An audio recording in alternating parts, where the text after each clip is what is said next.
The human body comes equipped with a failsafe mechanism. It's a biological mercy that nature built into our design. When pain reaches a certain threshold, when the nervous system becomes completely overwhelmed by trauma, the brain simply pulls the emergency switch. You faint, you lose consciousness. It's the body's way of protecting the mind from a reality it can no longer process or handle. But in August of 1961, inside a dimly lit industrial space somewhere in Chicago, the mob decided that mercy was off the table. They didn't want the body to shut down. They wanted to see exactly how long a human being could last if they refused to let him pass out. The man in question wasn't just some random civilian caught in the crossfire. His name was William Jackson, though everyone on the streets knew him as Action Jackson. And when I say this guy was imposing, I mean he was an absolute giant of a man. We're talking 300 pounds of solid muscle and raw density. Jackson had built his entire career on being the most intimidating person in any room he walked into. He was the guy the outfits sent when they needed debts collected.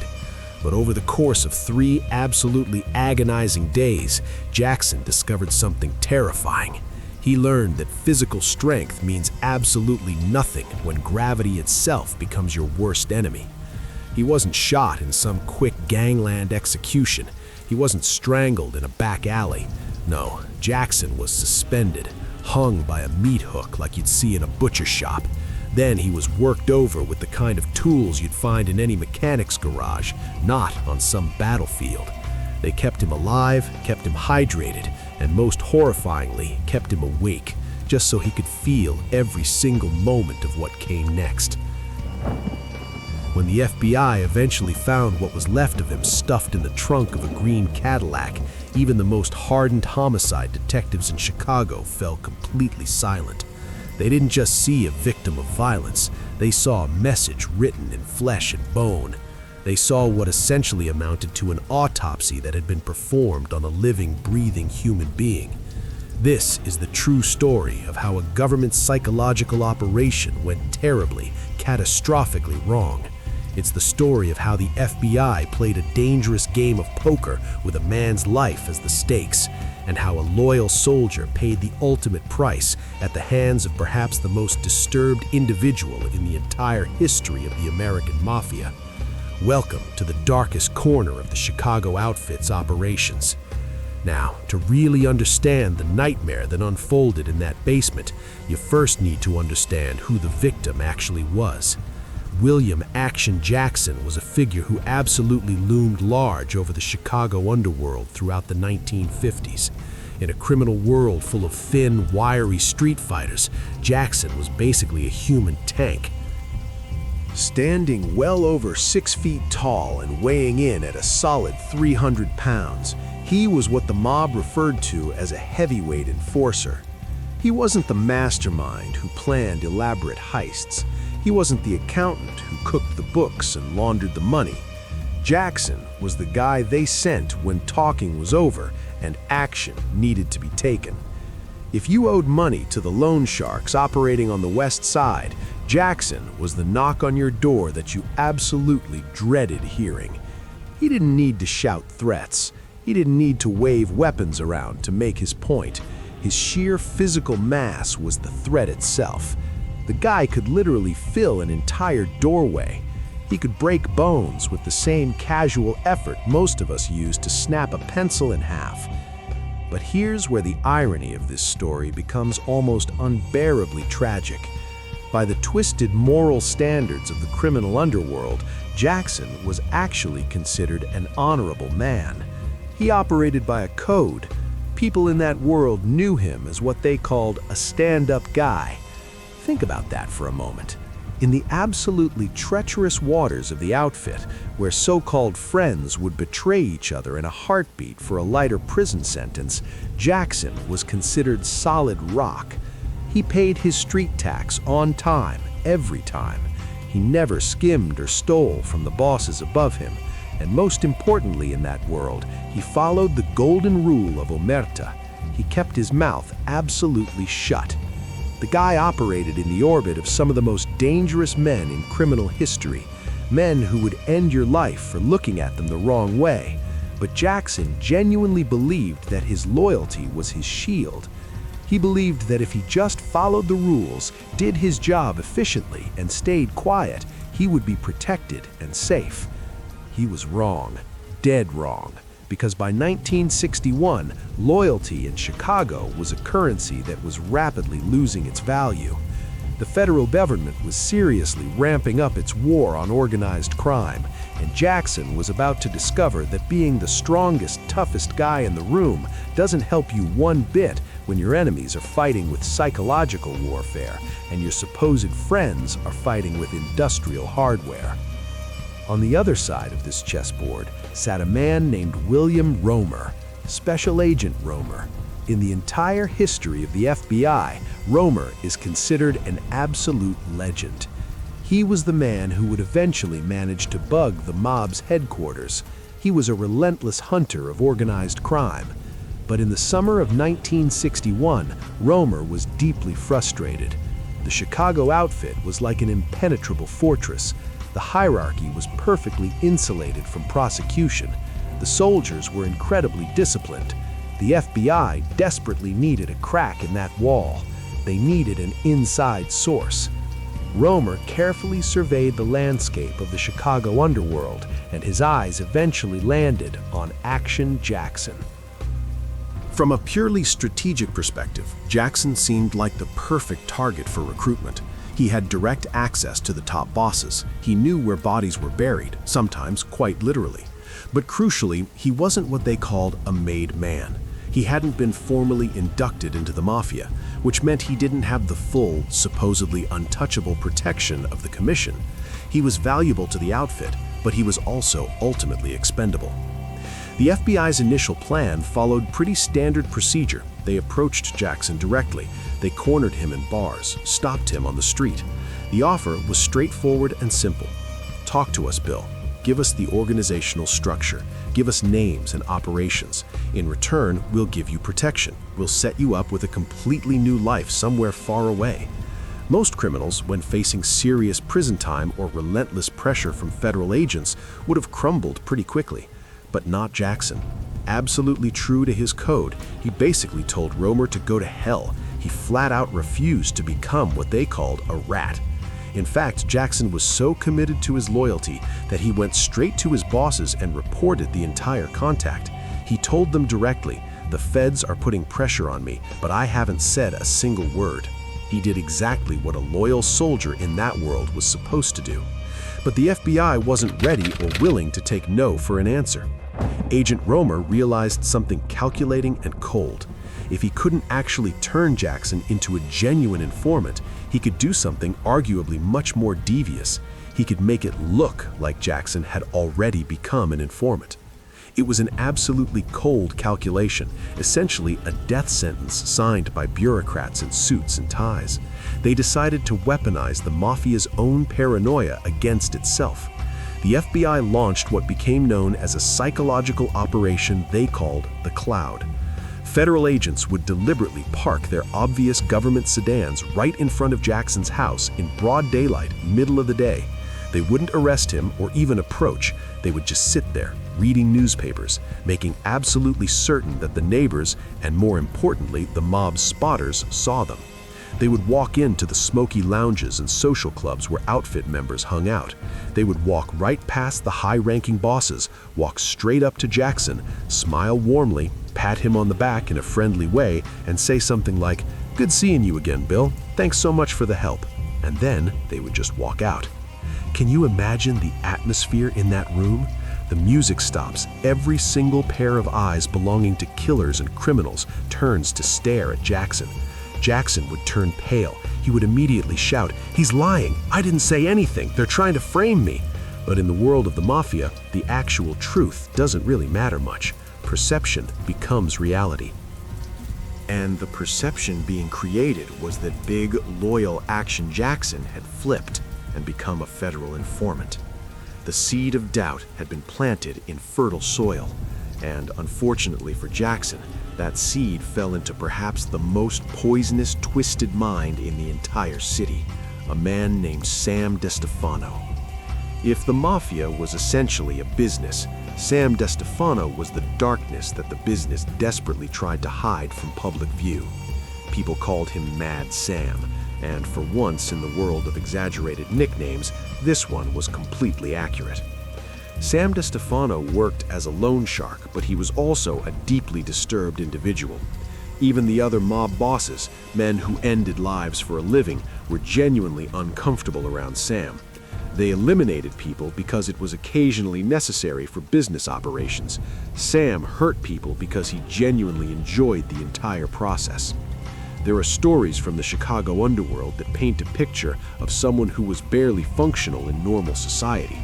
He would show up to court hearings wearing pajamas. He would foam at the mouth when anger overtook him. He reportedly built a soundproof chamber in his own basement so he could, as the saying goes, work from home. When the rumors about Action Jackson possibly being an informant reached Sam DeStefano, he didn't ask for evidence. He didn't want any kind of trial or verification. He saw an opportunity. To a predator like Mad Sam, Jackson represented the ultimate prize. A 300-pound enforcer? A man known throughout Chicago for his physical resilience and toughness? Breaking a man like that would be the ultimate challenge in his twisted mind. It would be his masterpiece. Sam gathered his crew together. This included his brother Mario DeStefano and a young rising star in the outfit named Tony Spilotro. You might recognize that name because Spilotro later became the inspiration for the character Nicky Santoro in the movie Casino. The trap was carefully set. They invited Jackson to what they called a sit-down, just a meeting to discuss the FBI pressure and clear the air. Jackson, still believing in the system he'd been loyal to, believing that he could explain everything if he just got the chance to talk to the bosses face-to-face, agreed to attend. He got into the car voluntarily.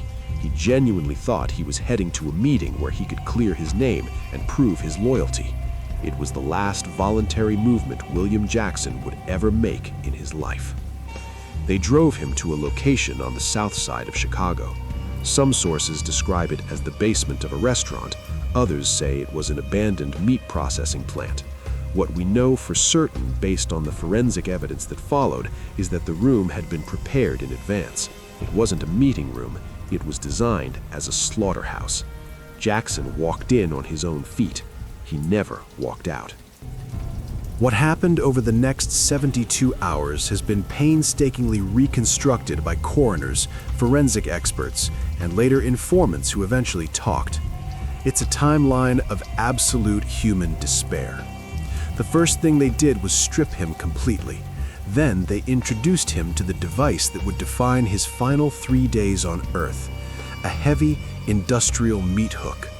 They didn't just restrain him with rope, they actually impaled him on the hook. Then they suspended him from the ceiling. Now pause for just a moment and really consider the physics of what I just described. 300 pounds of dead weight, completely suspended in the air. The gravity alone functions as a device of agony. The pressure on the joints, the stretching of every ligament, the screaming protest of muscles never designed for that position. But that suspended position was just the canvas. Sam DeStefano considered himself the artist. The interrogation began immediately. They wanted to know what he told the FBI. Who did you talk to? What names did you give them? Where are the files and recordings? Jackson screamed the truth at them. He screamed, "I told them absolutely nothing. I am loyal. I am one of you." But the truth was boring to Mad Sam.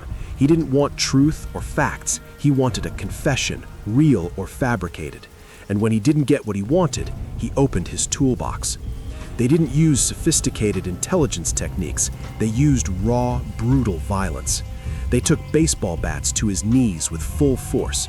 The autopsy report would later document that his kneecaps were completely pulverized.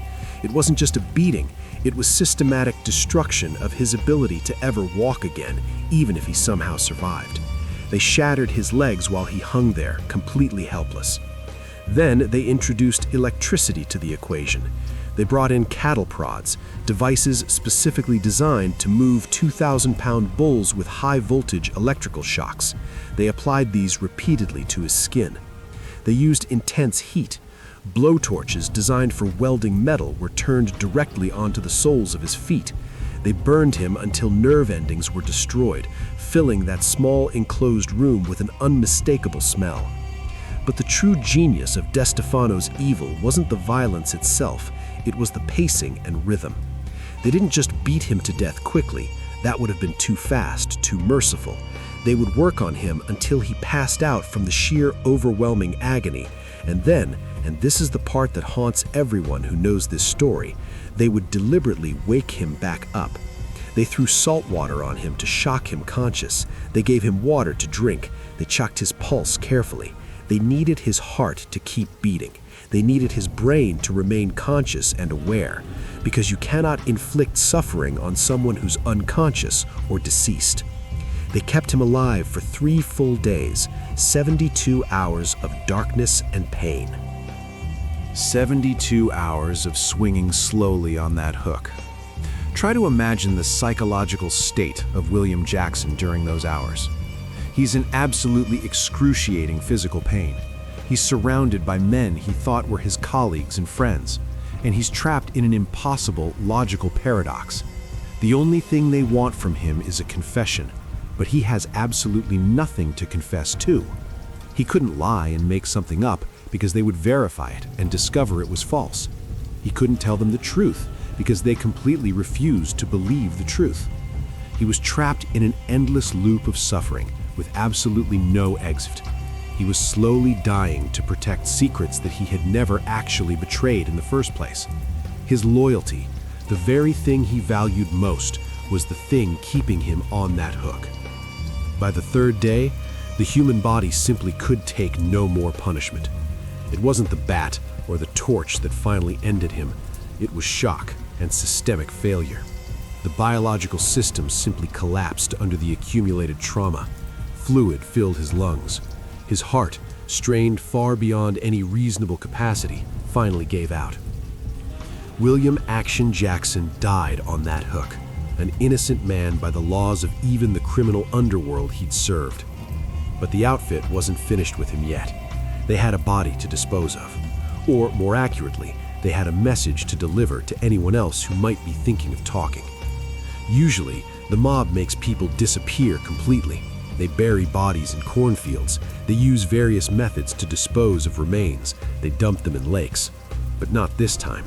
They took Jackson's broken, thoroughly disfigured body down from the ceiling. They folded him up and stuffed him into the trunk of his own green Cadillac. They didn't hide the car in some remote location. They deliberately parked it on a side street in a neighborhood where they knew it would eventually be found. They abandoned it there, fluids leaking onto the pavement, the car baking in the August heat. It took a few days for the smell to alert local residents. The police were called. They opened the trunk. The officers who looked inside that trunk later said they genuinely wished they hadn't. The coroner's report is a document of absolute horror. It described a body that had been completely devastated. There wasn't a single square inch of him that hadn't been touched by violence. The burns, the fractures, the wounds. It was essentially a forensic map of 3 days in hell. When the news hit the streets, the message was received loud and absolutely clear. It didn't matter if you were big, it didn't matter if you were strong, it didn't matter if you were loyal. If the outfit doubted you for even a moment, this was your potential future. But there was another reaction, one that happened behind the closed doors of the FBI office in Chicago. Agent William Romer, the man who had orchestrated the entire psychological campaign, saw the photographs. He saw exactly what his strategy had produced.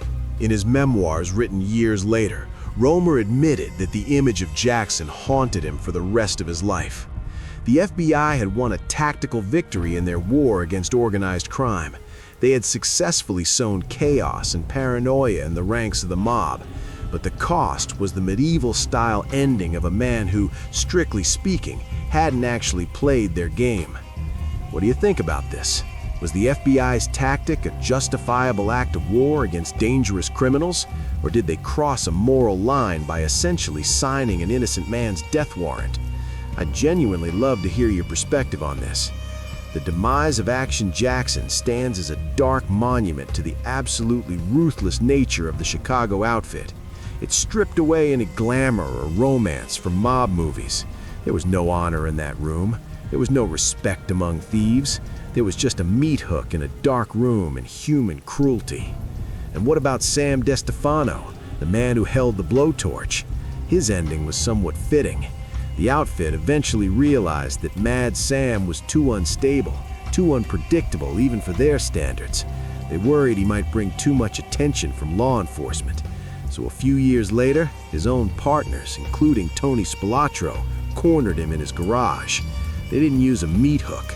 They didn't use a cattle prod or blowtorch. They used a shotgun. They eliminated him instantly. They gave the monster the one thing he had refused to give William Jackson, a quick ending. Karma, it seems, eventually comes for everyone in Chicago. But for Action Jackson, it came 3 days too late. This story serves as a sobering reminder that in the war between law enforcement and organized crime, the casualties aren't just statistics in a report. They're human beings who find themselves caught in the gears of a machine that has absolutely no conscience. As you go about your day, remember the silence of that basement. Remember the weight of that hook. And remember that sometimes the most frightening individuals aren't hiding under beds in horror movies. They're waiting in a car, smiling, inviting you for a ride.